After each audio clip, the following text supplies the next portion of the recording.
Oh, you know what, dude? What time is it?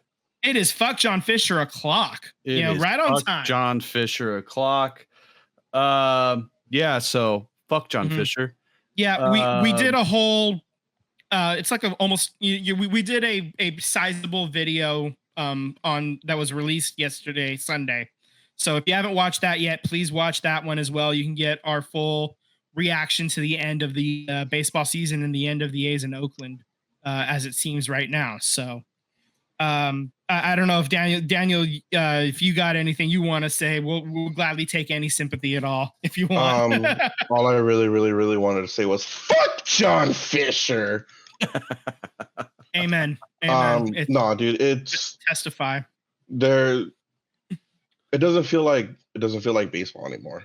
The Oakland A's have always been a huge part of baseball history. Think about it.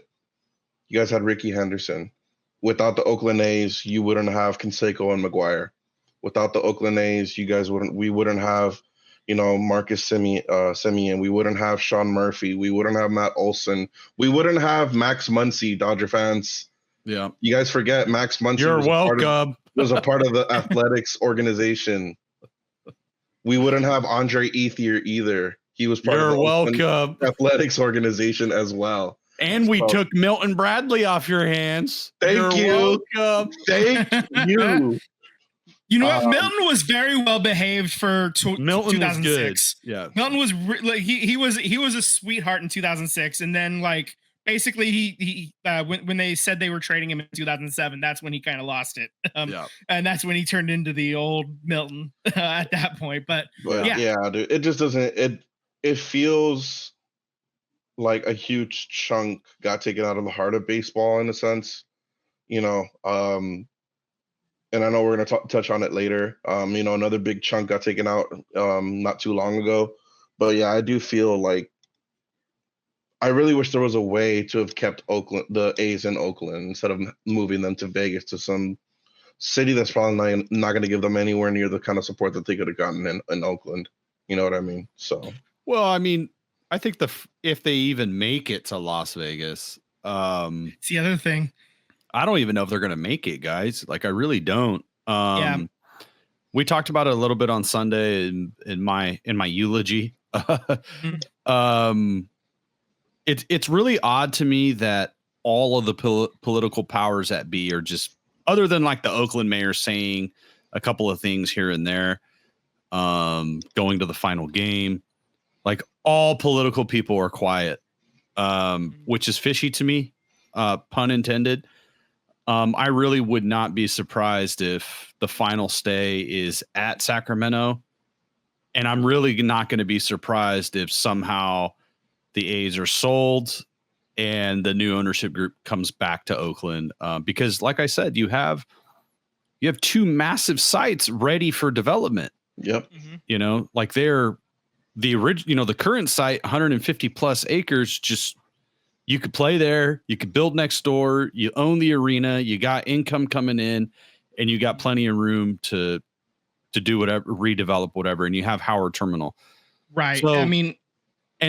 Has John Fisher ever gotten anything to the finish line? I'm still just wondering if these guys are going to fumble it again.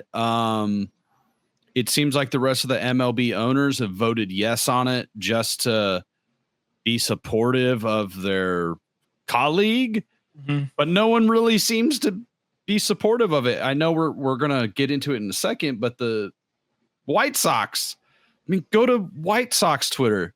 It's nothing but sell the team. We've said this numerous times. There are more owners like John Fisher who are just looking for a handout where, teams they need to be financially successful to pay these contracts. But there's also leadership, stewardship, and a willing participant in the community. Look at the Giants under the Farhan Zaidi era. They completely disconnected themselves from the city, from their fans, and now they're trying to reconnect that, and that's just a message that it happens so often with teams that they lose the sense of community, They alienate fans. And that's never good for business because at the end of the day, they're the ones paying for the seats, paying for the jerseys, buying the merch, and also paying for the apps that all of these new leagues care so much about. So to me, it's just crazy that in any business that you would treat your clientele this way. There are not infinite fans. So I'll leave it there about the A's because there's a couple more things we want to get into, but I would just add that I would like to know because I was watching David Sampson, last week, when all of this was like happening on Thursday, and he did bring up the fact that the owners always take the way they treat it is like a straw poll, and then they take the actual vote. So the straw poll happens, and if it's like 17-13 one way, then they do the real vote, and then it's 30-0 because they want to provide a united front. And it's cowardice, but it's also a way to put, show strength, I guess, to show a united front or whatever. Right. And it would be interesting to see what the straw poll was. Right. I don't think we're ever going to know that, but would have been nice just to know how many. Well, when that first came out, I remember hearing about the Padres owner Peter Seidler. There was like rumors, that he was going to vote no, but he also had four to five owners that were on his side, and the second that he died, they switched. Yep. It all just fell in line. That's all crap that we'll never truly know. But, for me, I know there's been a lot of relocation with various franchises and things like that. I just don't think we're at an era. I think we're now at an era where these teams mean too much to communities, especially after Oakland fans have supported this franchise for 50 plus years now. And like, that doesn't mean anything.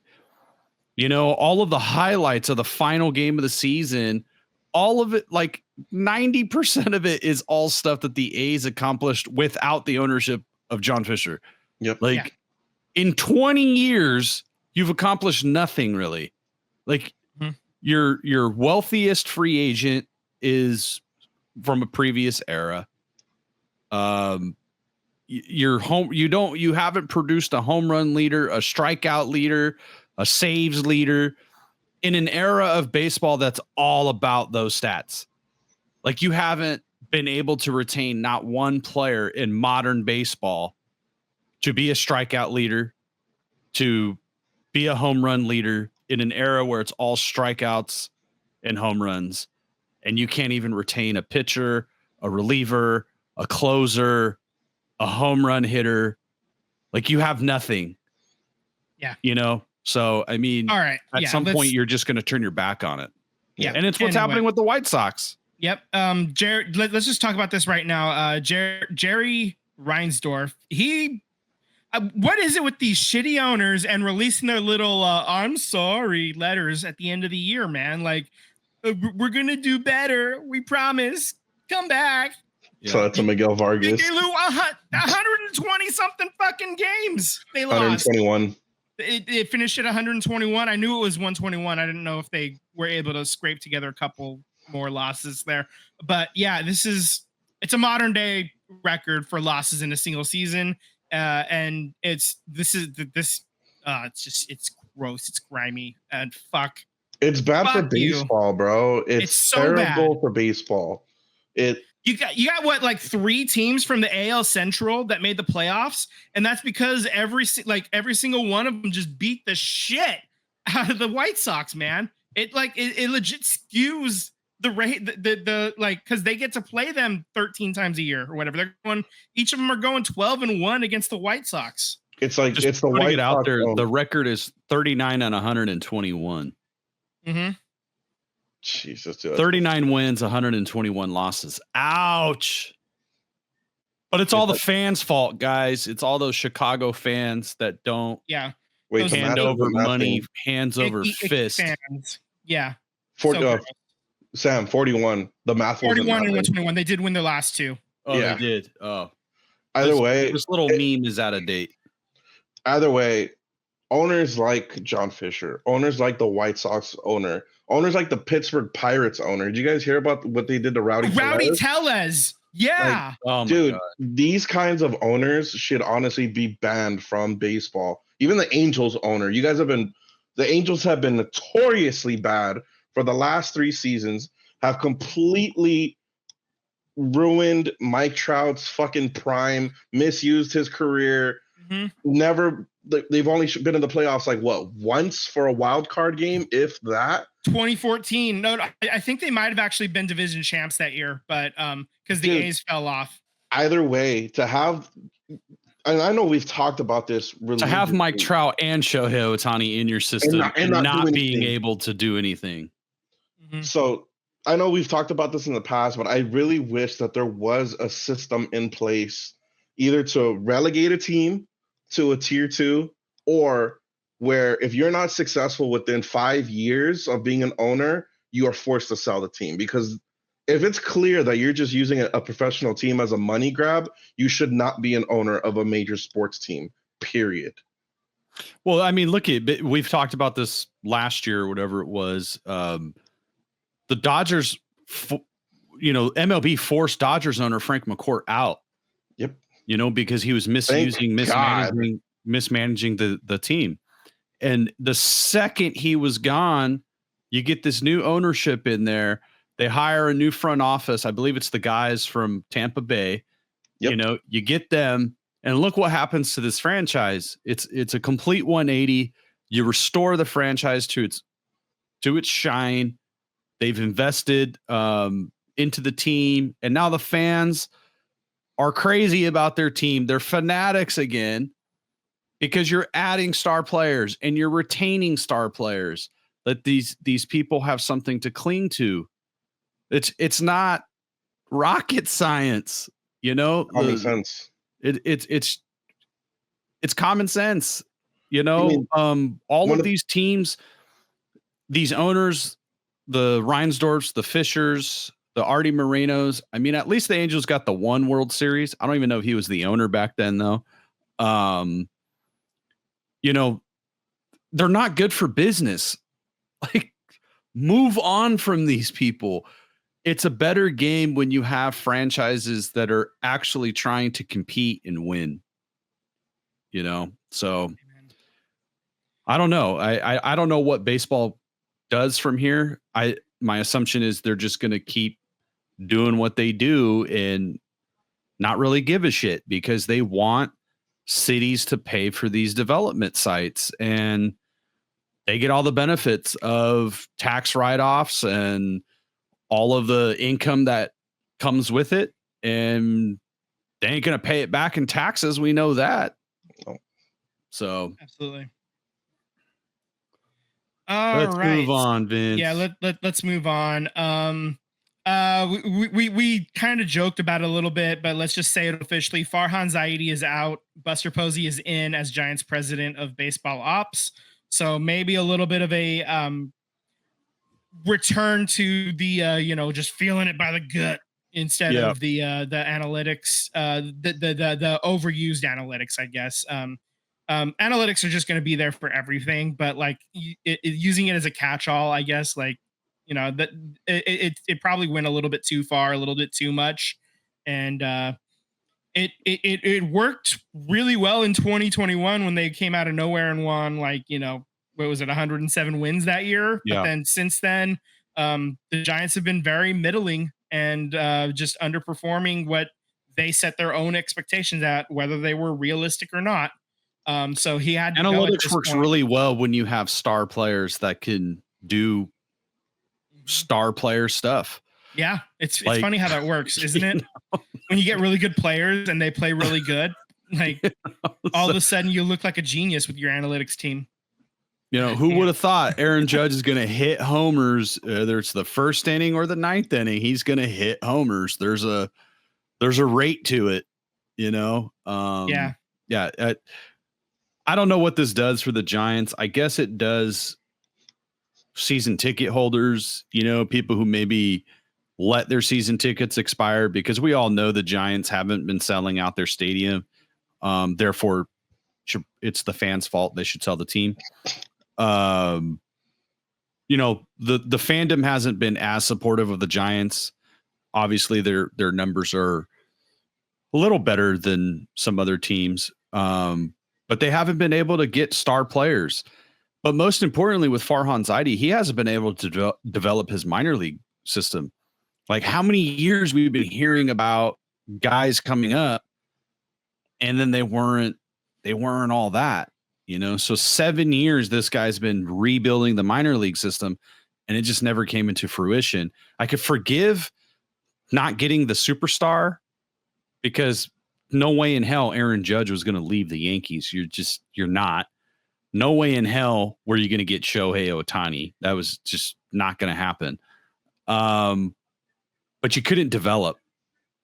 So he wasn't a very good president of baseball operations. I mean, the hope was definitely, because let's face it, the Dodgers do have one of the better farm systems in baseball, which is where Zaidi came from. He was part of that Friedman scouting department and development department. So the hope was that if Zaidi lands with the Giants, that he would be essentially the initial startup to build that rich farm system that the Giants had.